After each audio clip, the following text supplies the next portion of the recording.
Hello সবাইকে, সবাই কেমন আছো? আমি তো খুবই ভালো আছি। এখানে দেখো আজকের রান্নার দায়িত্বটা নিয়েছিল বাবা। এই কদিন খুবই আনন্দ মজা হলো, কিন্তু আনন্দ মজা তো করলে হবে না, আর তো বাড়িতেও ফিরতে হবে। তাই আজকে আমরা বাড়িতে ফিরবো। সব রান্না কমপ্লিট। এখানে দেখো আমরা সবাই মিলে খেতে বসে পড়েছি। সবাই মিলে খাওয়া দাওয়া করার মজাটাই আলাদা, কি বলো?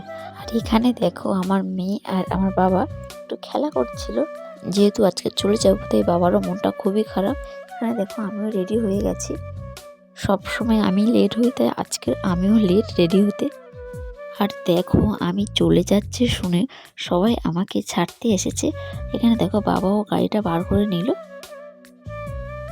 আর অটোর মধ্যে না খুবই ঠান্ডা হাওয়া দিচ্ছিল, তাই মেয়েকে ভালো করে চাদর দিয়ে জড়িয়ে নিলাম। মাঝপথে আমাদের অটোটা একটু প্রবলেম হচ্ছিলো, তাই একটা গ্যারেজ থেকে একটু গাড়িটা সারিয়ে নিলাম। দেখো বাড়িতে চলে এসেছি। টাটা।